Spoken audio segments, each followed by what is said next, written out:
அம்மா, இப்ப என் கல்யாணத்துக்கு என்னம்மா அவசரம்?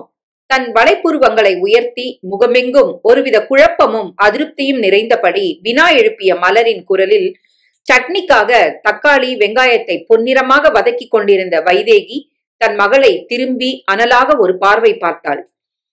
இப்ப நான் என்ன கேட்டேன்னு இப்படி என்ன முறைக்கிற? எனக்கு கல்யாணம் வேணான்னு சொன்னா பிளீஸ்மா புரிஞ்சுக்கோங்களேன். வைதேகி தன் மகளை மீண்டும் ஒரு முறை மேலும் கீழும் அனலாக நோக்கியவள் அழுத்தமான குரலில், மலர், உன்கிட்ட எத்தனை முறை சொல்றது? இப்படி கல்யாணம் வேணான்னு அபசகுணமா பேசாதடி. நாளைக்கு பொண்ணு பார்க்க வர்றதா மாப்பிள்ளை வீட்டுல இருந்து சொல்லிட்டாங்க. நீ தேவையில்லாம எதுவும் யோசிக்காம வேற ஏதாவது வேலை இருந்தா போய் பார். காலையிலிருந்து 20வது முறையாக அம்மாவிடம் இதை பற்றியே பேசி திட்டும் வாங்கி தற்சமயம் இறைந்து பேசியும் தன் பேச்சு தோல்வியில் முடிந்த கோவத்தில் வேக எட்டுக்களை எடுத்து வைத்தவள் தன் அறைக்குள் புகுந்து கொண்டாள். மலர்கொடி வைதேகி மற்றும் மூர்த்தி தம்பதியின் மூத்த மகள்.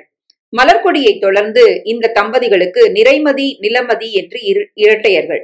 ஆண் வாரிசு வேண்டும் என்ற ஆசையால் காத்திருந்த இவர்களுக்கு கிடைத்த பரிசுதான் இந்த 3 பெண் தேவதைகள். தந்தை மூர்த்தி கட்டிட வேலை செய்பவர். 5 வருடங்களுக்கு முன்பு ஒரு கட்டிட வேலையின் போது நடந்த சிறு விபத்தில் இறைவனடி சேர்ந்து விட்டார். இவர்களின் குடும்பம் நடுத்தரத்திற்கும் சற்று கீழான குடும்பம் என்பதால் குடும்ப சூழலும் சமாளிப்பதற்கு சற்று மோசமான நிலையில்தான் இருக்கிறது. மூர்த்திக்கு இப்படியான பிறகு இவர்களின் குடும்ப நிலை மேலும் கவலைக்கிடமாக மாறிட மலர்கொடிதான் குடும்ப சூழ்நிலை கருதி 12ஆம் வகுப்போடு தனது படிப்பை நிறுத்திவிட்டு ஒரு மருத்துவமனையில் ரிசப்ஷனிஸ்ட் பணியில் வேலை செய்கிறாள். மலர் நன்றாக படிக்கும் மாணவியாகவும் பள்ளி படிக்கும் போதே டைப்ரைட்டிங்கும் ஓரளவு கணினி அறிவும் பெற்று இருந்ததால் தெரிந்த நபர் ஒருவர் பரிந்துரையின் பெயரில்தான் அவளுக்கு இந்த வேலை கிடைத்தது. மலர் பார்ப்பதற்கு நல்ல அழகுடன் கனிவான பேச்சுடன் இருக்க ரிசப்ஷனிஸ்ட் வேலைக்கு அவள் பொருத்தமாக இருப்பாள் என அவளை தேர்வு செய்து கொண்டனர். அவள் தங்கைகள் இருவரும் அப்போது 10ஆம் வகுப்பு படித்துக் கொண்டிருந்தனர். வருடங்கள் 6 உருண்டோடி போக ஏதோ சமாளிப்பதற்கு ஏதுவாக அளவான வருமானம், அன்றாட உணவு, தங்கைகளுக்கு ஸ்காலர்ஷிப்பில் கல்வி என இதுவரை எல்லாம் சுமூகமாகத்தான் போய்கொண்டிருந்தது. திடீரென தன் திருமண பேச்சை வீட்டில் தொடங்குவார்கள் என அவள் சிறிதும் எதிர்பார்க்கவில்லை. திருமணம் வேண்டாம் என்று சொல்வதற்கென்று அவளுக்கென்று காதல் கதைகள் கூட ஏதுமில்லை. அப்படி இருக்க அவள் மறுப்பதற்கு காரணம் ஒன்றே ஒன்றுதான். ஆம், அவள் தன் உயிரை விட மேலாக நேசிக்கும் தன் குடும்பம் ஒன்றுதான். அப்பா மறைந்த பிறகு அவளது அம்மா மனதளவில் மட்டுமல்லாமல் உடல் அளவிலும் சோர்ந்து விட்டாள்.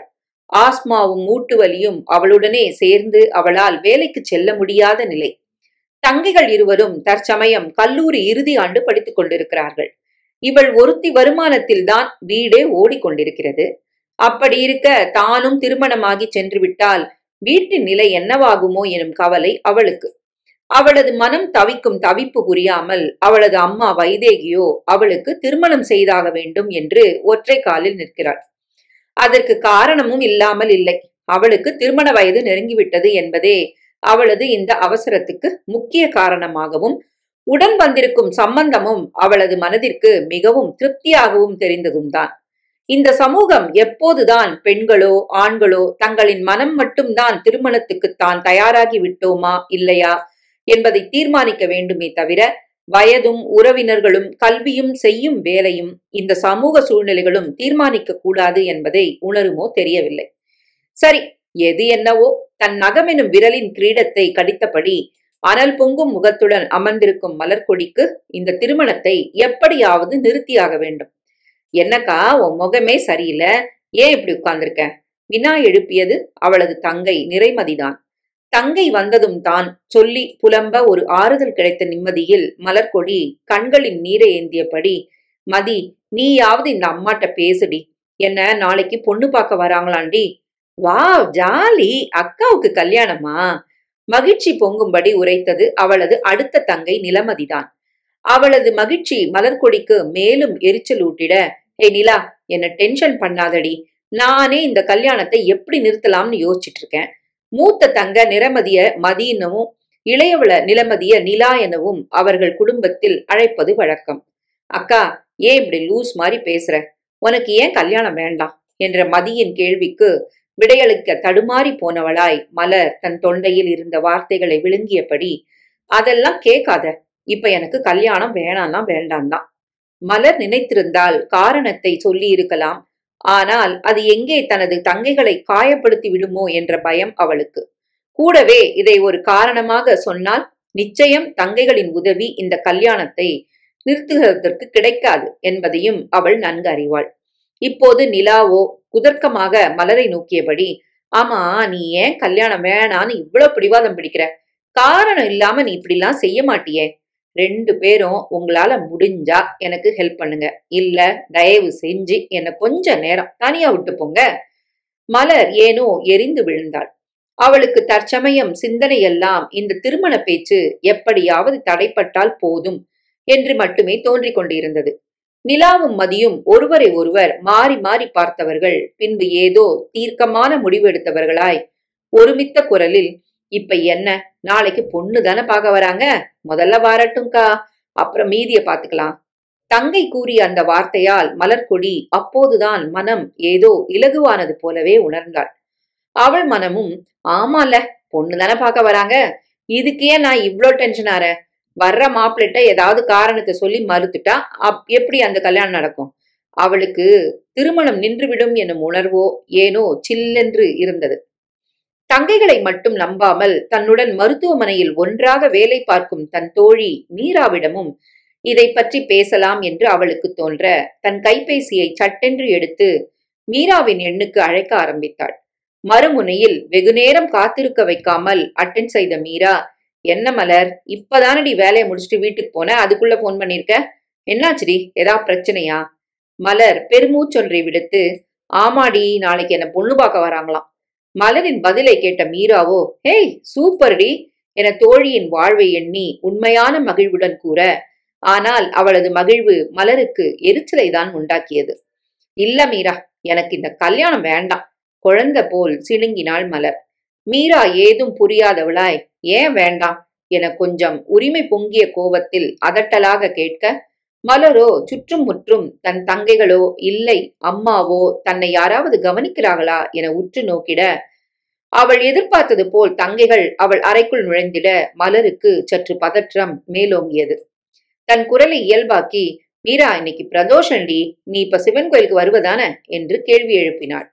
மீராவுக்கு மலரின் குரலின் தயக்கம் புரிந்திட அவள் வீட்டுக்குள் இருந்து பேச சிரமப்படுகிறாள் என்பதை சரியாக புரிந்தும் கொண்டாள். சரி சரி, நீ கோயிலுக்கு வா, அங்க பேசிக்கலாம் என்றவள் இணைப்பை அணைத்திட மலருக்கு இதை பற்றி மீராவிடம் ஏதாவது யோசனை கேட்கலாம் என தோன்றவே அவளை பார்க்க உடனே புறப்பட்டாள்.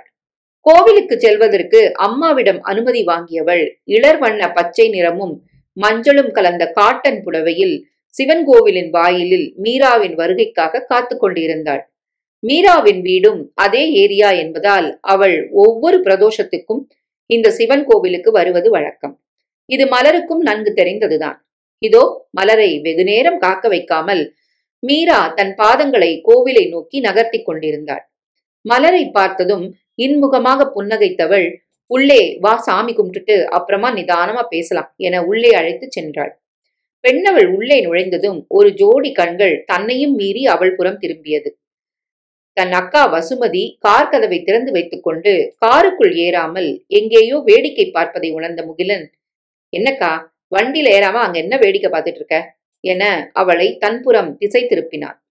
தன் தம்பியின் குரலில் தன் கவனத்தை திருப்பிய வசுமதி, இல்ல முகிலா, அங்க போறது அந்த பொண்ணு தானடா என்றிட முகிலன் ஏதும் புரியாதவனாய், என்னக்கா உளர்ற, எந்த பொண்ணு? டேய், அதான்டா, நாளைக்கு பொண்ணு பார்க்க போறோம்ல, அவடா அது. சட்டென்று உள்ளுக்குள் அவனுக்கு தோன்றிய ஒரு உந்துதல் காரின் கதவை திறந்து அவன் கோவிலின் வாயிலில் பார்க்க அதற்குள் மலர்கொடி உள்ளே சென்று விட்டாள். முகிலனோ ஆர்வமும் எதிர்பார்ப்புமாய், அக்கா எங்கக்கா என்றிட வசுமதி குறும்பு சிரிப்போடு, அதான் நாளைக்கு போய் பார்க்க போறோம்ல, அப்புறம் என்ன அவசரம், சரி வா, வண்டி எடு, நம்ம போலாம். சும்மா இருந்தவனின் மனதில் ஆசையை கிளப்பிவிட்டு போகலாம் என்றால் அவனால் எப்படி போக முடியும்? அவனோ எரிச்சலுடன், நான் பாட்டுக்கு சிவனேன்னு தானே வந்தேன், நீ தானே என்னை கூப்பிட்டு சொன்ன, எனக்கு தெரியாது, எனக்கு உடனே அவங்கள பார்க்கணும். வசுமதி உடனே, டேய் ஃப்ராடு, நான் கேட்கும் போது நீ பார்த்தா போதுங்கா, இதுன்னு சினிமா டைலாக் விட்டுட்டு இப்போ இப்படி பிடிவாதம் பிடிக்கிற? முகிலனோ அசடு வழிந்தபடி புன்னகைக்க, வசுமதி உடனே தன் மேடிட்ட வயிற்றை சுட்டி காட்டி, டேய் அக்கா பாவண்டா, இங்கிருந்து திரும்ப உன் கூட கோயிலுக்குள்ள நடக்க தெம்பு இல்லடா. உடனே அவனோ, என்னோட வேலையெல்லாம் விட்டுட்டு உனக்காக தானே கோயிலுக்கு வந்தேன், எனக்கு இது தேவைதான் என பொய்யாக கோபப்பட்டவன் ஓரக்கண்ணால் அக்காவின் முகத்தை ஏறிட்டான். அவளோ ஏதோ யோசனையுடன், அவ எல்லோ வித் கிரீன் கலர்ல சாரி கட்டியிருந்தாடா, பக்கத்துல அவ கூட இருந்தா இன்னொரு பொண்ணு இருந்தாடா, நான் உள்ள வரல, கார்ல வெயிட் பண்றேன், நீ வேணும்னா உள்ள போய் பார்த்துட்டு வா. வசுமதி சொன்னதுதான் தாமதம். எங்கிருந்துதான் முகிலனுக்கு நடையில் அப்படி ஒரு வேகம் வந்ததோ, படுவேகமாக கோவிலை நோக்கி நடக்கத் தொடங்கினான். முகிலன் பார்ப்பதற்கு களையான முகம், அடர்ந்த கேசம், நல்ல நிறம் என கம்பீரம் நிறைந்த ஆணழகன். முகிலனுக்கு உடன் பிறந்த ஒரு அக்கா மட்டும்தான். அவளது அக்காவின் வீட்டுக்காரர் மகேந்திரனும் நல்ல குணமானவர். பணத்துக்கு பஞ்சம் சிறிதும் இல்லை. பெற்றோரை இழந்த முகிலனுக்கு எல்லாமே அக்கா ஒருத்திதான். வசுமதி கருத்தரித்த பின் தன் கணவனுடன் அடிக்கடி செல்லும் மீனாட்சி மருத்துவமனையில்தான் மலர்கொடியும் வேலை பார்க்கிறாள். ஆம், நீங்கள் நினைப்பது வெகு சரி. வசுமதிக்கு ஏனோ மலர்கொடியை பார்த்ததும் பிடித்துவிட்டது. நோயாளிகளிடமும் அங்கு வருபவர்களிடமும் அவள் கனிவாக பேசுவது, பழகுவது என அனைத்தாலும் கவரப்பட்டவள் அவளை பற்றியும் அவள் குடும்பத்தை பற்றியும் விசாரித்ததில் ஏனோ மிகவும் பிடித்து போய் தான் இந்த கல்யாண பேச்சை ஆரம்பித்திருந்தாள். முகிலனுக்கு அக்காவின் பேச்சிற்கு மறு பேச்சே இல்லை. எனவேதான் வசுமதி கல்யாணத்திற்கு பெண் பார்த்திருக்கிறேன் என்று கூறியதும் முகிலனும் உடனே சம்மதித்து விட்டான். அக்கா மீதிருந்த நம்பிக்கையால் பெண்ணை பற்றியோ பெண்ணின் குடும்பம் பற்றியோ அவன் ஏதும் விசாரிக்கவில்லை. ஏன் பெண்ணின் பெயரை கூட அவன் கேட்கவில்லை. நேரில் பார்த்துக்கலாம் என அதை பற்றி பெரிதாக அக்கறையும் காட்டவில்லை. அதற்கு முக்கிய காரணம் வசுமதியும் கூட. அவளது தேர்வு எப்போதும் தப்பாகாது என்பதை முகிலனும் நன்கு அறிவான். 1000 இருப்பினும் இன்று அவளை சந்திக்க ஒரு வாய்ப்பு கிடைக்கிறது என்ற போது ஏனோ அதை இழக்க மனம் இல்லாதவனாய் முகிலன் இதோ கோவிலுக்குள் நுழைந்து விட்டான்.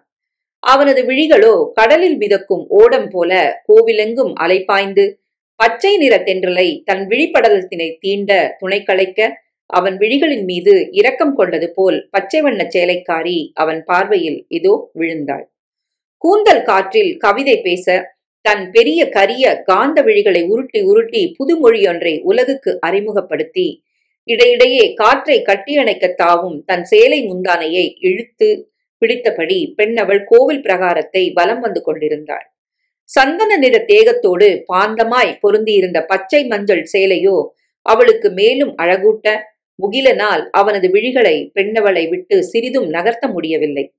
தோழிகள் இருவரும் பிரகாரத்தை வலம் வந்துவிட்டு ஓரிடத்தில் அமர, ஏண்டி கோயிலுக்கு வந்துட்டு இப்படி உம்முன்னு இருக்க? மீராவின் கேள்விக்கு மலர்கொடியிடம் அமைதியே பதிலாக வந்தது. முகிலனுக்கு மீராவின் பேச்சு தெளிவாக காதில் விழ பெண்ணவளின் முகம் ஏதோ குழப்பத்தில் சிக்கியிருப்பதை அப்போதுதான் உன்னிப்பாக கவனித்தான். அவள் இதழ் தழுவி விழும் வார்த்தைகள் தன் செவி தீண்டிட ஏக்கம் கொண்டவனாய் அவளது கொவ்வைப்பழ இதழையே அவன் திருட்டு விழிகள் சிறைப்பிடித்தபடி இருந்தன. மீரா மீண்டும் எரிச்சலுடன், ஏண்டி இப்படி உம்முன்னு உட்கார்ந்துட்டு இருக்க? என்ன வர சொன்ன எதுக்கு? என்ன ஏதுன்னு ஏதாவது தெளிவா பேசுடி. முகிலனுக்கு தன்னவளிடம் அந்த 3ஆம் அவள் கோபமாக பேசுவது ஏனோ உள்ளுக்குள் சிறு கோபத்தை உண்டாக்க அவன் உள்மனம் உடனே இந்த பொண்ணு எதுக்கு இவளை இப்ப திட்டா என காரணமே அறியாமல் கோவப்பட்டது. மலர்கொடி தொடர்ந்து மௌனம் காட்டிட இந்த முறை முகிலனுக்குத்தான் கோபம் மேலோங்கியது. ஏண்டி முட்டை மொழிக்காரி, அவங்கதான் கேக்குறாங்களே, வாயை தொடர்ந்து பேசினா என்னடி? அவனுக்கு அவளது குரலை கேட்க வேண்டும் என்ற ஆர்வம். ஏதோ டெலிபதி போல அவன் உள்ளத்தில் நினைத்த அடுத்த நொடியே மலர்கொடி தன் அதரங்களை அசைத்தவள், அதான் போன்ல சொன்னேன்லடி, நாளைக்கு என்ன பொண்ணு பார்க்க வராங்கன்னு.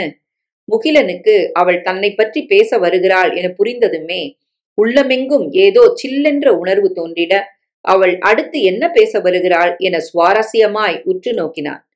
மலர்கொடி தன் செவ்விதழை சுளித்து, எனக்கு இந்த கல்யாணம் வேணாண்டி, எங்க அம்மா இதை சொன்னா கேட்கவே மாட்டேங்கிறாங்க. அவள் இதழ்கள் உதிர்த்த வார்த்தைகளில் ஏனோ அவன் இதயம் நெருங்கித்தான் போனது. அடுத்து அவள் காதல் கீதல் என்று ஏதேனும் உரைத்தால் நிச்சயம் அதை தாங்கிடும் சக்தி அவனுக்கு இல்லை. பார்த்ததும் அவளை தன் மனையாளாகவே உருவாகப்படுத்தியிருந்தான். அது ஒரு மாயையாய் மறைவதில் அவனுக்கு விருப்பமில்லை. அவன் கால்கள் நகர மறுத்து மூளை சிந்தனை வயப்பட்டு இருந்தது. அதற்குள் மீரா, உனக்கு ஏன் இந்த கல்யாணம் வேணாம், அத முதல்ல சொல்லு.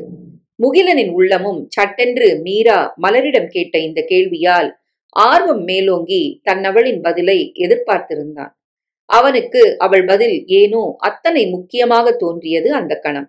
அவள் இல்லை என்றால் எத்தனையோ பெண்கள் அவன் அழகுக்கும் குடும்ப மரியாதைக்கும் வசதிக்கும் போட்டி போட்டுக்கொண்டு வருவார்கள் என்பது அவனுக்கும் நன்றாகவே தெரியும்.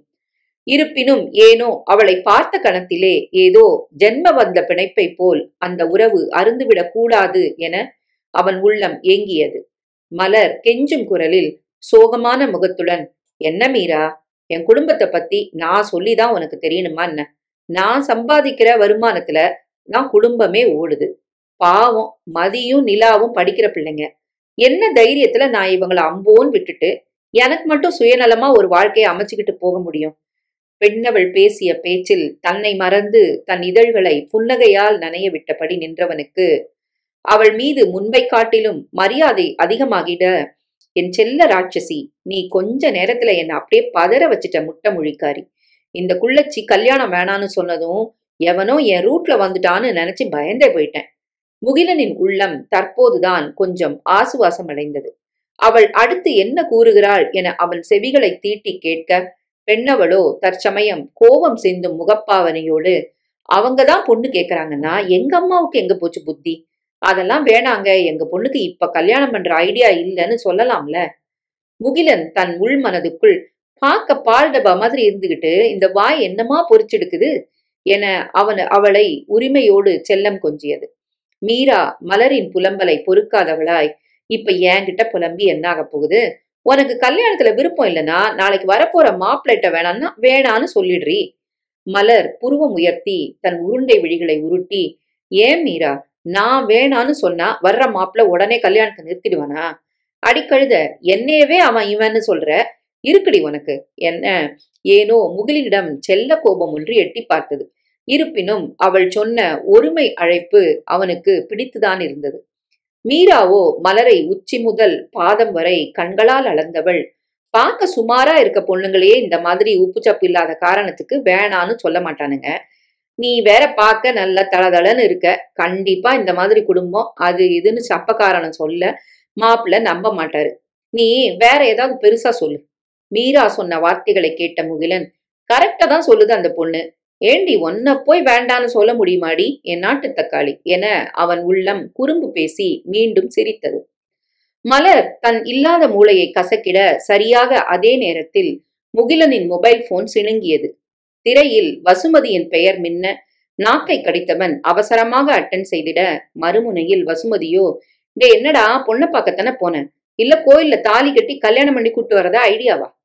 முகில் உடனே, அக்கா அக்கா ஒரு 2 மினிட்ஸ், இந்த குள்ளுத்தக்காளி ஏதோ பிளான் போடுறா, வரேன்க்கா. யாரடா சொல்ற? மலரா? என்ன குள்ளுத்தக்காளியா? என்னடா உளர்ற? அதெல்லாம் ஒண்ணுமில்லடான்னு 2 நிமிஷத்துல வந்துடுறேன், நீ போனை வைக்கா. அதெல்லாம் ஒண்ணுமில்ல, டான்னு 2 நிமிஷத்துல வந்துடுறேன், நீ போனை வைக்கா என்றவன் அவசரமாக இணைப்பை துண்டித்து விட்டு தன் இளவரசியை நோட்டமிட்டான். இங்கே மலர் எவ்வளவு யோசித்தும் ஏதும் யோசனை வராதவளாய், என்ன மீரா, பெருசா சொல்றதுன்னா என்ன சொல்றது, எனக்கு எதுவுமே தோணலடி. மீரா பெருமூச்சு விட்டவளாய், பேசாம நீ யாரையாவது லவ் பண்றதா சொல்லு. அதை கேட்டதும் மலர்விழி விரித்தவள், என்னது லவ்வா? ஐயோ போடி, நான் மாட்டேன். ஏண்டி, உனக்கு நிஜமாவே கல்யாணத்தை நிறுத்தணும்னு ஐடியா இருந்தா இந்த மாதிரி ஏதாவது சொல்லு.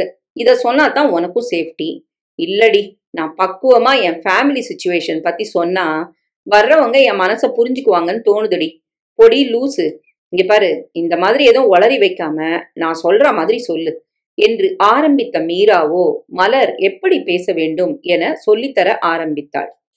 இங்க நடக்கிறதெல்லாம் தூரமா நின்னு வேடிக்கை பார்த்த முகிலனோ, என் செல்லக்குட்டிக்கு ஒழுங்கா பொய் சொல்ல கூட தெரியல, நாளைக்கு என்கிட்ட தானே இதெல்லாம் சொல்லுவா, வா செல்லம் வா, வாடி உனக்கு இருக்கு என உள்ளுக்குள் தன்னவளின் வெகுளித்தனத்தை ரசித்தவன் அங்கிருந்து செல்ல மனமே இல்லாமல் தன்னவளின் பிம்பத்தை விழி வழியாக மனதுக்குள் பதிவு செய்து கொண்டு புறப்பட்டான். நாளை பெண் பார்க்கும் படலத்தில் என்ன நடக்கும்? மலர் தன் மனதை மன்னவனிடம் உரைப்பாளா, இல்லை பொய் உரைப்பாளா? அவன் ஏற்பானா, இவள் மறுப்பாளா? என்ன நடக்கும்? முகிலனுக்கு மலரின் செய்கைகளும் அவளின் குழந்தைத்தனமான பேச்சும் குடும்பத்தின் மேல் அவள் கொண்டுள்ள பாசம், அளவு கடந்த பாசமும் நல்ல மதிப்பையும் நேசத்தையும் அவளிடம் உண்டாக்கியது.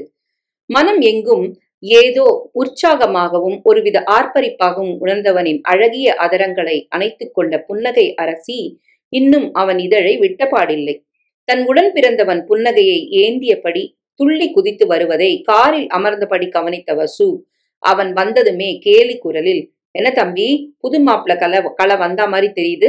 அக்காவின் கிண்டலால் முகிலனுக்கு வெட்கம் வெளியே எட்டி பார்க்க, இருப்பினும் சிரமப்பட்டு சமாளித்தவன், ஐய அதெல்லாம் ஒண்ணும் இல்ல, நீ பார்த்த பொண்ணு நல்லா இருக்காளா இல்ல உன்ன மாதிரியே அரகுற அழகோட இருக்காளான்னு பார்க்கத்தான் போனேன். ஓ அப்படிங்களா தம்பி, சரி சரி, உன் அக்காவோட செலெக்ஷன் எப்படி? என் ரேஞ்சுக்கு இல்லைன்னாலும் ஏதோ பாக்குற மாதிரி சுமாரா தான் இருக்கா. போனா போகுதுன்னு நீ பார்த்த பொண்ணா இருக்காளேன்னு ஓகே சொல்லாம்னு இருக்கேன். ஐயடா, இங்க பாருங்க, உடன்பிறப்பே இப்படி போனா போகுதுன்னு ஒன்னும் யாரும் ஓகே சொல்ல வேண்டாம். நான் இப்பவே அவங்க அம்மாவுக்கு போன் பண்ணி நாளைக்கு நாங்க வரலன்னு சொல்றேன் என்றபடியே வசு போனை எடுத்துட, முகிலனும் ஆத்தி அந்த குள்ளத்தக்காளி ஏற்கனவே எப்படிடா கல்யாணத்தை நிறுத்தலான்னு பிளான் போட்டுட்டு இருக்கா, இந்த அக்கா வேற நிலைமை புரியாம, நாமளும் கொஞ்சம் ஓவரா தான் சீன் போட்டோமோ, ஏதா சமாளிடா முகிலா என உள்ளுக்குள் உழன்றவன் சட்டென்று அக்காவின் கைபேசியை பிடுங்கி, அக்கா பாவங்கா அவங்க, நீயே அவங்க கொஞ்சம் புவர் ஃபேமிலின்னு சொன்ன, இப்ப போய் கல்யாணம் வேணான்னு சொன்னா கஷ்டப்படுவாங்க, அதெல்லாம் வேணாங்க்கா. ஓ சாருக்கு ரொம்ப இறக்கம் தான் போல, சுமாரா இருக்க பொண்ணதான் 1/2 மணி நேரமா கோயிலுக்குள்ள நின்னு சைட் அடிச்சுட்டு வந்தியா ராஜா என்றபடி வசு முகிலனின் காதை திருக, அவனோ வலியில், ஐயோ ராட்சசி வலிக்குதுடி, டேய் மருமகனே மாமாவுக்கு வலிக்குதுடா, அம்மா வயிற்றுல ஓங்கி ஒரு உதவுடு என்று அவன் சொன்னதுதான் தாமதம். அவன் குரல் கேட்டது போலவே முதல் முறையாக வசுமதியின் வயிற்றினுள் இருந்த சிசுவின் பாதம் அவளை எட்டி உதைத்தது. தன் மகவின் பாதம் பட்டதும் கண்களிலே லேசான நீரும் அத்துடன் ஆனந்தமும் மேலோங்கிட அ என ஓசை எழுப்பிய வசு, டேய் டேய் முகி, நீ சொன்னதுமே இந்த ராஸ்கல் உள்ள இருந்து உதக்குறான்டா என்று பூரிப்படைந்தாள்.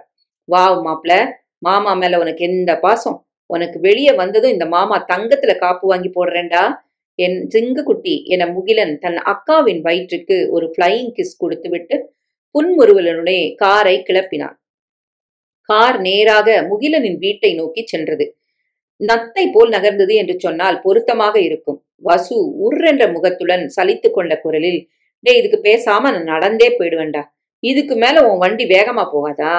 அக்கா நீ கோயிலுக்கு வந்ததே எனக்கு விருப்பம் இல்ல, இந்த மாதிரி சமயத்துல நீ இப்படிலாம் அலையக்கூடாது, ஏதோ கெஞ்சி அழுதியேன்னு பார்க்க பாவமா இருக்குதேன்னு இறக்கப்பட்டுதான் நான் மாமாவை கூட நம்பாம நானே காரை ஓட்டிட்டு வந்தேன், பேசாம வாயை மூடிட்டு அமைதியா இருக்கா. முகிலன் எப்போதும் இப்படிதான். அக்கா என்றால் அதீத பாசம், அவளுக்காக ஒவ்வொன்றாக பார்த்து பார்த்து செய்பவன், அதிலும் சாலையில் வண்டி ஓட்டும் போது எப்போதும் அதிக கவனம் காட்டுபவன். அதற்கு காரணம் தன் பெற்றோர் தங்களை தனியாக தவிக்க விட்டு சென்றது ஒரு கார் விபத்தில் என்பதாலும் தான். ராஜவேல் சுசீலா தம்பதியின் மகன் மகள் தான் இந்த வசுமதியும் முகிலனும். ராஜவேல் பரம்பரை பணக்காரர்.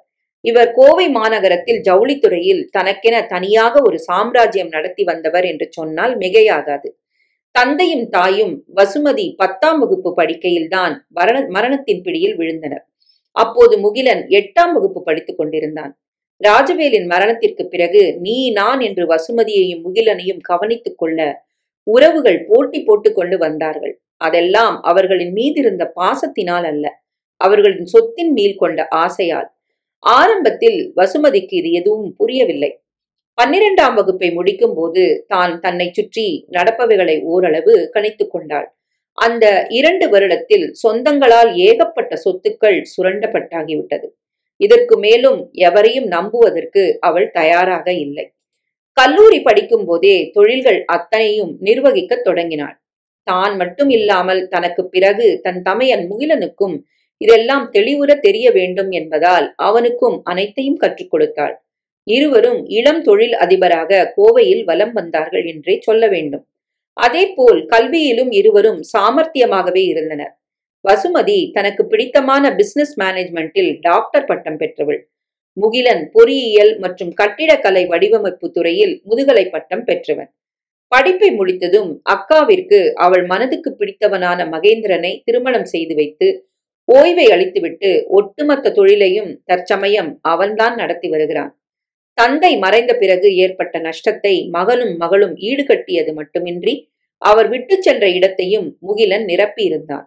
கிரிக்கெட் மைதானத்தை போல் அகன்று விரிந்த அந்த மாபெரும் மைதானத்துக்குள் முகிலன் காரை செலுத்தினான். கோவை மாநகரத்தின் முக்கிய அடையாள சின்னமாக இருக்கும் மாளிகை போன்ற அமைப்புடைய வீடுதான் இவர்கள் இல்லம். இவர்கள் கார் வருவதை அறிந்தவனாய் வசுமதியின் கணவன் மகேந்திரன் வாயிலில் வந்து நின்றபடி தன்னவளை பார்த்து ஆசையாகவும் காதலாகவும் புன்னகை புரிந்தான். வசுமதி காரிலிருந்து மெல்ல இறங்கிட மகேந்திரன் சிறிதும் தாமதிக்காமல் வெகு வேகமாக அவளை நெருங்கியவன் பெண்ணவளை சட்டென்று தன் இரு கரங்களாலும் மலர் குவியலென ஏந்திட, இதை சிறிதும் எதிர்பார்க்காத அவளோ நாணத்தில் தன் உடலை நெளித்தபடி, மகி, என்ன இது? எல்லாரும் பாக்குறாங்க, ப்ளீஸ் கீழே இறக்கி விடுங்க. யாரு பார்த்தா எனக்கு என்ன? என்னோட பொண்டாட்டிய நான் தூக்குறேன். அலோ, இங்க நானும் இருக்கேன். உங்க ரொமான்ஸ்லாம் வீட்டுக்குள்ள வச்சுக்கிட்டா நல்லா இருக்கும் என்றபடி முகிலன் காரிலிருந்து இறங்க, மகேந்திரனோ அதை பற்றி அக்கறை இல்லாதவனாய், நாளைக்கும் உனக்கு பொண்ணு பார்க்க போறோம். முகில், ஞாபகம் இருக்கா என்ன? நாளை பின்ன உன் பொண்டாட்டிய நீ எப்படி பாத்துக்கிறன்னு நாங்களும் பார்க்கத்தானே போறோம். முகிலனுக்கு சட்டென்று உள்ளுக்குள் பெண்ணவளின் நினைவு வர, இதழிலும் லேசான வெட்க புன்னகை எட்டி பார்க்க துடித்திட, அதை கள்ளத்தனமாக மறைத்தவனோ வெளியே ஏதும் காட்டிக்கொள்ளாமல் வேக எட்டுக்களை வைத்து தன் அறை நோக்கி நடக்க ஆரம்பித்தான். பாத்தியா வசு, உன் தம்பிக்கு வெக்கத்தை? நமக்கு என்னமோ அது தெரியாத மாதிரி முகத்தை திருப்பிக்கிட்டு உள்ள போறான். சரி சரி, அவ்வளவு நேரம் என்ன வாசல்ல வச்சிட்டு இருப்பீங்க மகி? ஒண்ணு உள்ள தூக்கிட்டு போங்க, இல்லைன்னா இறக்கியாவது விடுங்க. வசுமதியை தூக்கியபடி உள்ளே நுழைந்த மகேந்திரன் அவளை நேராக தங்களது அறையில் சென்றுதான் இறக்கிவிட்டான். அதே நேரம் தன் அறைக்குள் நுழைந்திருந்த முகிலனின் மனதோ மீண்டும் கோவிலில் பார்த்த அவளின் புறம் வசப்பட்டு கொண்டது. அவளை பற்றி எண்ணிக்கொண்டிருந்தவனின் எண்ண ஓட்டத்தை தடுப்பது போல் அவனது மொபைல் போன் சிணுங்கியது. அதை கையில் எடுத்தவன் அட்டன் செய்து ஹலோ என்றதுமே மறுமுனையில் ஒரு ஆண் குரல், சார், குட் ஈவினிங். ஒரு சேட் நியூஸ் சார். நம்ம ப்ரொடக்ஷன் மேனேஜர் ஜெகநாதன் இறந்துட்டார் சார். வாட்? ஜெகநாதன் இறந்துட்டாரா? என்ன வினோத் சொல்ற? என்னாச்சு அவருக்கு? பிரெயின் டியூமர் இருந்திருக்கு சார். கவனிக்காம விட்டுருக்காங்க. ஃபைனல் ஸ்டேஜில் தான் தெரிஞ்சிருக்கு. சரி, ஓகே வினோத். அவர் வீடு எங்க இருக்கு? சேரன் மாநகர் தானே?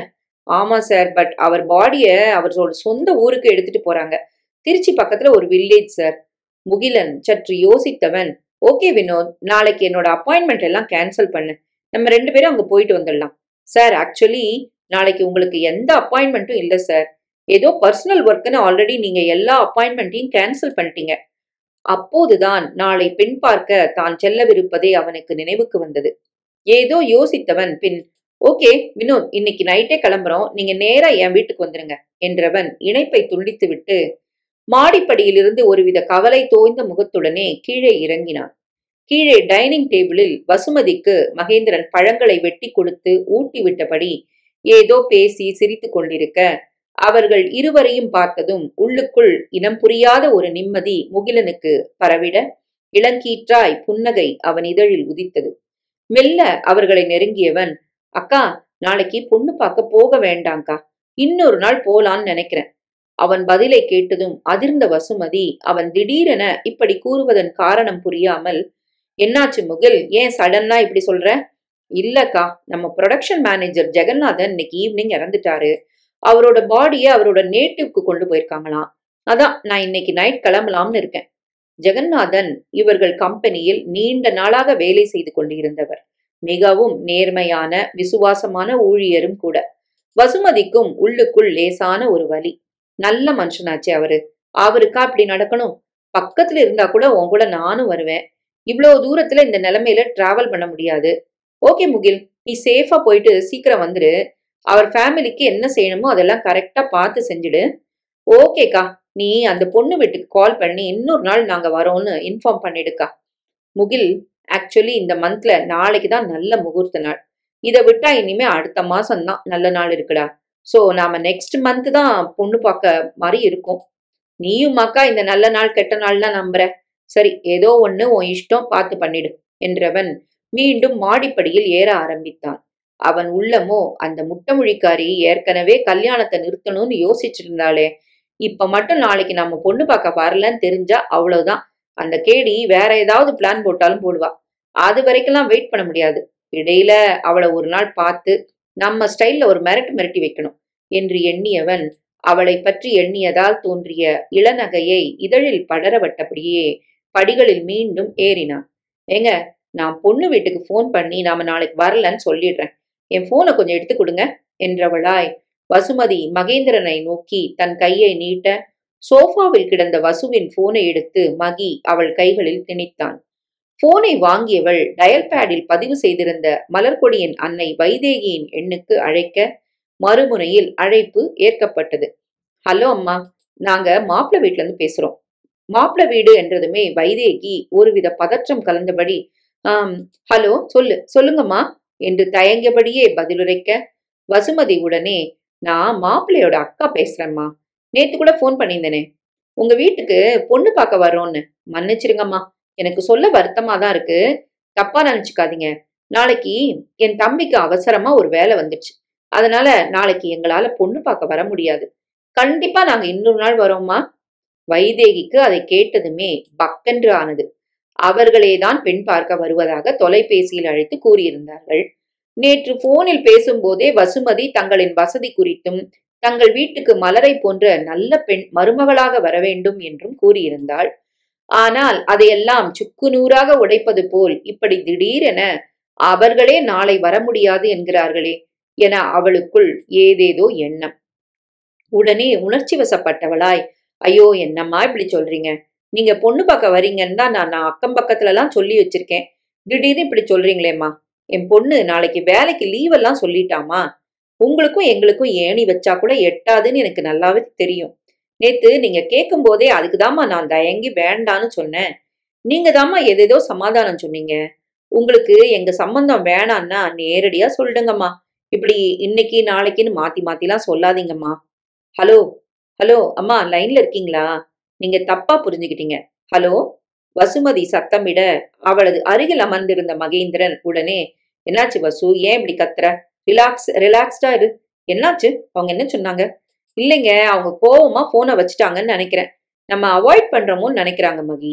சரி, போன் இங்க கொடு, நான் திரும்ப கால் பண்ணி அவங்களுக்கு புரியற மாதிரி பேசுறேன் என்றபடி மகேந்திரன் அவளது மொபைலை வாங்கி மீண்டும் வைதேகியின் எண்ணுக்கு அழைக்க, ஆனால் அந்த எண்ணும் தொடர்பு எல்லைக்கு அப்பால் இருந்தது. என்னாச்சு மகி, அவங்க பிக்கப் பண்ணலையா? சுவிட்ச் ஆஃப்னு வருதுடாமா. அச்சோ, அந்த அம்மா நம்ம வேண்டான்னு சொல்றோமோன்னு தப்பா நினைச்சுக்கிட்டு மொபைலை ஆஃப் பண்ணி வச்சுட்டாங்கன்னு நினைக்கிறேன் மகி. வசு, இப்ப ஏன் இவ்வளவு டென்ஷன் ஆகுற? நாம கொஞ்சம் நேரம் கழிச்சு திரும்ப கால் பண்ணி சிச்சுவேஷனை சொல்லலாம், விடுமா. அப்படியே இல்லைனாலும் இந்த பொண்ணு இல்லைன்னா நமக்கு வேற பொண்ணு கிடைக்காதான்னு. ஐயோ, அந்த பொண்ணு அவங்க ஃபேமிலி எல்லாமே ரொம்ப நல்ல டைப்புங்க. இது சின்ன மிஸ் அண்டர்ஸ்டாண்டிங் தான். முகிலுக்கு அந்த பொண்ணு நல்லா பொருத்தமா இருப்பா. நீங்க வாங்க, நாம அவங்க வீட்டுக்கு இப்பவே போய் நேர்ல பேசிட்டு வந்துடலாம். ஏய் வாசு, அவங்களே கொஞ்சம் கூட மரியாதை இல்லாம நீ பேச பேச போனை கட் பண்றாங்க. அவங்களே போய் நாம பாக்கணுமா?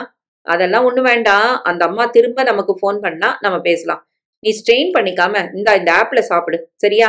எனக்கு ஒரு இம்பார்ட்டன்ட் வீடியோ கான்ஃபரன்ஸ் இருக்கு. நான் உன்னை அப்புறம் வந்து பாக்குறேன். ஐயோ, சொல்றத கேளுங்க.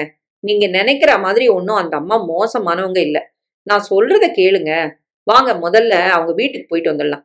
நோ நோ நோ வசு, இந்த சின்ன விஷயத்துக்கு நீ இவ்வளவு அடம் பிடிக்க கூடாது. சொன்னா கேளு. சமத்தா நீ இங்கவே இருக்கணும். இந்த கல்யாண விஷயத்த நம்ம நாளைக்கு பேசிக்கலாம். அதே நேரம், என்ன மாமா, என் அக்கா கூட என்ன ஆர்கியூமெண்ட் என்றபடி முகிலன் மாடிப்படியிலிருந்து இறங்கி வர வசுமதி உடனே தன் விழிகளை கணவனின் புறம் திருப்பி மெல்லிய குரலில், அவங்கிட்ட இதை சொல்ல வேணாம்.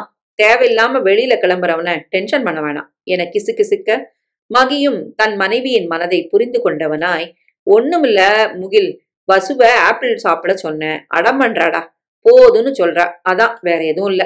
ஏங்கா, உனக்கு டெய்லி இதான் வேலையா? நீ ஆல்ரெடி வீக்கா இருக்கன்னு டாக்டர் சொல்லியிருக்காரு. இப்ப போய் இவ்ளோ அடம் பிடிக்கிற? சமத்தா மாமா சொல்றதை கேட்டுட்டு ஒழுங்கா சாப்பிட்டுக்கா. நான் ஆப்பிள் சாப்பிட்றது இருக்கட்டும், நீ என்ன நைட் கிளம்புறன்னு சொல்லிட்டு இவ்வளவு சீக்கிரம் கிளம்பிட்ட போல.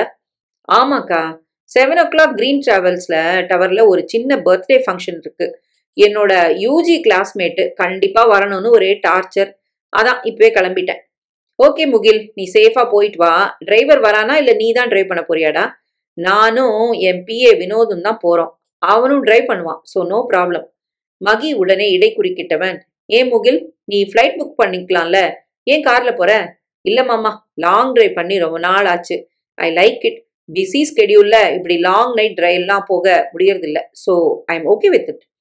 வசு தன் மேடிற்ற வயிற்றை பிடித்தவாறு மெல்ல எழுந்தவள் முகிலனை நோக்கி நகர்ந்து அவனின் தலைமுடியை கோதிவிட்டு அக்கறையுடன் அவனின் கையை கோர்த்து பிடித்து, இங்க பாரு முகில், டிரைவ் பண்ணும்போது சேஃபா போகணும், சரியா? நான் ஏன் சொல்றேன்னு புரியுதில்ல? பத்திரமா போயிட்டு வா என்று அவனை அனுப்பி வைத்தாள்.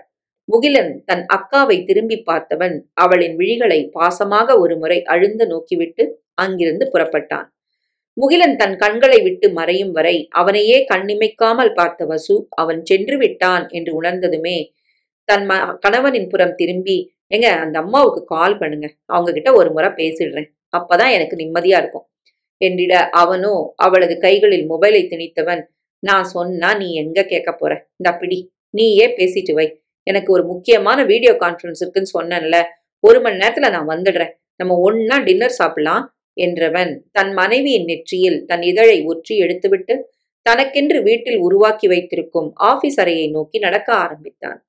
வசுமதி தன்னவன் போகும் திசையை பார்த்து மெல்லிய புன்னகையை சிந்தியபடியே தன் மொபைலில் மீண்டும் வைதேகியின் எண்ணுக்கு அழைக்க அவளின் முகத்தை சோர்வடைய செய்வது போல் அந்த எண் மீண்டும் தொடர்பு எல்லைக்கு அப்பால் தான் இருந்தது. அவள் எந்த எண்ணுக்கு வேகமாக வெகுநேரமாக அழைக்கிறாளோ அந்த எண்ணுக்கு சொந்தக்காரியான வைதேகியோ தன் பழைய மாடல் சாம்சங் மொபைலை கழற்றி பாட்டாக பிரித்து வைத்திருந்தாள். என்னம்மா இது, இந்த மொபைலுக்கு என்னாச்சு, ஏமா இதை இப்படி அக்கக்கா பிரிச்சு போட்டிருக்க என்று கேள்வி கேட்டபடியே கோவிலுக்கு சென்ற மலர்கொடி தன் அன்னையின் நெற்றியில் விபூதியை பூசியபடி வினவ, அவளோ எரிச்சலுடன், என்ன நேரத்துல நீ கல்யாணம் வேணான்னு சொன்னியோ, மாப்பிள்ளை வீட்டுக்காரவங்க நாளைக்கு வரலன்னு சொல்லிட்டாங்க, இப்போ உனக்கு சந்தோஷமா? அதை கேட்டதுமே மலர்கொடிக்கு உள்ளுக்குள் பல கோடி பட்டாம்பூச்சிகள் உலாவர, இருப்பினும் தற்சமயம் அன்னையின் முன் சிரித்தால் அவ்வளவுதான். எனவே ஏதும் காட்டிக்கொள்ளாதது போல, சரி சரி விடுமா, அதுக்கு போய் நீ ஏன் போனை கழட்டி போட்டு வச்சிருக்க என்றபடி அந்த பொம்மையிலை மீண்டும் இணைத்து கொண்டிருந்தாள். வைதேகியோ எரிச்சலுடனே, ஆமா, எனக்கு இத கழட்டி போட்டு வைக்கிறதான் வேலை பாரு, மாப்பிள்ளை வீட்டுல பேசிட்டு இருக்கும் போதே போனு தண்ணியில விழுந்துடுச்சுடி, மதிதான் கழட்டி காய வச்சிருக்கா, அவங்க திரும்ப போன் எதுவும் பண்ணாங்களான்னு வேற தெரியல, பேச பேச கட் பண்ணிட்டோமோன்னு தப்பா நினைக்க போறாங்கடி. மலர்கொடிக்கு அம்மாவின் புலம்பலை பற்றியெல்லாம் எந்த கவலையும் இல்லை. அவள் நினைத்தது போல நாளைக்கு இந்த பெண் பார்க்கும் படலம் நிகழப்போவதில்லை என்பதே அவளுக்கு பெரும் மகிழ்ச்சியை அளித்தது. ஏய் மலர், அந்த போன் ஆன் ஆயிடுச்சான்னு பார்த்து சொல்லு, அவங்களுக்கு திரும்ப போனை போட்டு பேசிடுறேன். வைதேகி மீண்டும் மலரின் மகிழ்ச்சியில் கல்லை வீச, பெண்ணவளோ தான் இணைத்த மொபைலை ஆன் செய்வது போல் பாவலா காட்டியவள், அம்மா உன் போன் ஆன் ஆகலம்மா, அநேகமா கடையில சர்வீஸ் பண்ணதான் கொடுக்கணும் போல, அப்பதான் சரியாகும்னு நினைக்கிறேன். ஐயோ என்னடி சொல்ற, நான் உங்க நம்பரை சேவ் பண்ணி கூட வைக்கலடி, கடைசி நம்பர் ஏதோ 2 4 3 4ன்னு தான் வரும், அது கூட சரியா ஞாபகம் இல்ல, அவங்களாதான் போன் பண்ணி நாளைக்கு போன் பண்ண வரோன்னு பொண்ணு பார்க்க வரோன்னு நேத்து சொன்னாங்க, நான் ஒரு அறிவில்லாதவ, நம்பரை வேற எதுலயாவது எழுதி வச்சிருக்கலாம், அதுவும் இல்ல, இப்ப என்ன பண்ணுவேன், நல்ல சம்பந்தம்னு ரொம்ப சந்தோஷப்பட்டேன், அதான் இப்படி ஆச்சு போல. மலரோ நைசாக அன்னையின் கண்ணில் படாமல் விலகியவள் பூஜை அறைக்குள் நுழைந்து சிவலிங்க உருவத்தை கையெடுத்து கும்பிட்டபடி, ஐயோ அப்படியே காத்துல பறக்கிற மாதிரி இருக்கே, தேங்க்யூ கடவுளே, நான் வேணுன உடனே இப்படி எனக்கு நீ ஹெல்ப் பண்ணுவேன்னு நான் நினைச்சு கூட பார்க்கல, ரொம்ப சந்தோஷமா இருக்கு என உள்ளுக்குள் சந்தோஷித்தவள் பூஜை அறையில் விளக்கேற்றினாள். புன்னகை சிந்தும் முகத்துடன் மலர் பூஜை அறையிலிருந்து வெளியேற அவளை உற்று நோக்கிய நிலா உடனே, என்னக்கா ஃபேஸ் ஒரே பிரைட்டா இருக்கு, சம்திங் ராங், கொஞ்சம் முன்னாடிதான் அழுது விழுஞ்ச, இப்ப ஒரே குஜாலா இருக்கிய, என்ன விஷயம்? மலர் உடனே தன் இதழ்களின் மீது விரலை வைத்தவள், சத்தம் போடாதடி, அம்மா கேட்டுட போறாங்க, நாளைக்கு வரேன்னு சொன்ன மாப்பிள்ளை வீட்டுக்காரங்க வரலையாண்டி என்று கண்களை சிமிட்டினாள். ஓஹோ, அதான் உன் புன்னகைக்கு காரணமா? என்ஜாய் சகோதரி, இருந்தாலும் நீ பிழக்க தெரியாத பொண்ணுக்கா, அம்மா பெரிய இடம்னு வேற சொன்னாங்க, நான் நல்லா ஜாலியா கல்யாணம் பண்ணிட்டு போயிருப்பேன். ஆஹா, இப்போ ஒண்ணும் கெட்டு போயிடல, நான் வேணா அம்மாட்ட சொல்லி உன் கல்யாணத்துக்கு ஏற்பாடு பண்ண சொல்லவாடி. அம்மா அம்மா, இந்த நிலா ஏதோ சொல்றா பாருமா. ஐயோ அக்கா, யாரு கூட என்ன கோத்து விடுற, நான் இல்ல சாமி, என்ன விடு, நாளைக்கு எனக்கு இன்டர்னல் எக்ஸாம் இருக்கு, நான் போறேன் என நிலா வந்த வழியே மீண்டும் ஓடினாள். வசுமதிக்கு தான் அங்கே வீட்டில் இருப்பு கொள்ளவில்லை. அவளுக்கு வைதேகியின் பதறிய குரலும் அதில் இருந்த ஒருவித பயமுமே உள்ளுக்குள் ஓடிக்கொண்டிருந்தது. அவளது விழிகள் நேரத்தை பார்க்க அது சரியாக 7 என காட்டியது. மகேந்திரனும் தன் வீடியோ கான்பரன்ஸ் முடித்துவிட்டு வரவில்லை. அவன்தான் வர 1 மணி நேரம் ஆகும் என்று வேறு உரைத்திருந்தான். அவளது உள்ளமோ உடனே சென்று வைதேகியை பார்த்து பேசிவிட்டு வந்தால் நன்றாக இருக்கும் என்று கணக்கு போட்டது. ஆனால் இந்த நேரத்தில் வெளியே செல்வது அவளுக்கு சரியாகவும் தோன்றவில்லை. மறுநாள் செல்ல நினைத்தால் எப்படியும் மகேந்திரன் அழைத்து செல்ல மாட்டான். என்னவோ தெரியவில்லை, அவளுக்கு இந்த சம்பந்தம் கையை விட்டு போகக்கூடாது என்று ஒரு எண்ணம். முகிலன் கோவிலிலிருந்து மலர்ந்த முகத்துடன் வந்ததை பார்த்ததுமே வசுமதிக்கு அந்த இடத்தில்தான் தான் நிச்சயம் பெண்ணெடுக்க வேண்டும் எனும் எண்ணம் வேறு ஆழ் மனதில் உண்டாகியிருந்தது. தனது மொபைலில் குறிப்பெடுத்து வைத்திருந்த வைதேகியின் வீட்டு அட்ரஸை எடுத்து பார்க்க அது அவளது வீட்டிலிருந்து 20 நிமிட தூரத்தில் தான் இருந்தது. மகேந்திரனுக்கு தெரியாமல் சட்டென்று போய்விட்டு வந்து விடலாம் என நினைத்தவள் மெல்ல யாருக்கும் தெரியாமல் வெளியேற ஆரம்பித்தாள். பகலில் வேலைக்காரர்கள் அங்கே அதிகம். ஆனால் இரவில் சமையல்காரர் 2 தவிர வேறு யாரும் வேலைக்கு வைக்கப்படவில்லை. சமையல்காரர்களும் கிச்சனில் இரவு உணவை தயார் செய்து கொண்டிருக்க இவளை அவர்கள் கவனிக்கவும் இல்லை. மிச்சம் இருப்பது வாட்ச்மேன் மட்டும்தான். அவரையும் மிரட்டி உருட்டி விடுவாள் வசு. அதனால் மெல்ல கார் சாவியை எடுத்துக்கொண்டு வெளியேறியவள் மிகவும் கவனத்துடன் காரை ஸ்டார்ட் செய்தாள். கார் மெயின் கேட்டை நோக்கி நகர வாட்ச்மேன் குமரேசனோ வசுமதி காரை ஓட்டுவதை பார்த்ததுமே தயங்கியபடியே கதவை திறக்காமல் நிற்க வசுமதி காரின் ஜன்னல் கதவை திறந்தபடி அவரை நோக்கி கையை காட்டினாள். அவர் காரை நோக்கி ஓடி வர அவள் உடனே, அண்ணா கதவை திறக்காம என்ன வேடிக்கை பார்த்துட்டு இருக்கீங்க? வாட்ச்மேன் குமரேசன் உடனே, இல்லங்கம்மா, இந்த நேரத்துல நீங்க வெளியே போறீங்களே அதான் என தலையை சொரிந்தவர் பின் தயக்கத்துடன், முகில் தம்பிக்கு தெரிஞ்சா திட்டுவாரேம்மா. ஐயோ அண்ணா, அதெல்லாம் நான் பாத்துக்கிறேன். ஏன் முகில் தம்பி சொன்னாதான் நீங்க கேட்பீங்களா? நீங்க டைம் வேஸ்ட் பண்ணாம கேட்டை ஓபன் பண்ணுங்க, எனக்கு வேற நேரம் ஆகுது. அது இல்லம்மா தம்பி, ஓபன் பண்ணுங்கண்ணா, ஒன்னும் பிரச்சனை ஆகாது, நான் டக்குன்னு போயிட்டு வந்துருவேன். குமரேசன் மனமே இல்லாமல் குழப்பத்துடனே மெயின் கேட்டை ஓபன் செய்ய கார் மெல்ல சாலையை நோக்கி நகர்ந்தது. வசுமதி அதிக வேகம் இல்லாமல் மிதமான வேகத்தில்தான் காரை செலுத்தி கொண்டிருந்தாள். இந்த பயணம் தன்னை சுற்றி இருப்பவர்களின் அத்தனை பேரின் வாழ்க்கையையும் புரட்டி தன்னையும் உயிர் போகும் ஆபத்தில் சிக்க வைக்கப் போகிறது என தெரியாமலே அவளின் பயணம் தொடங்கியிருந்தது.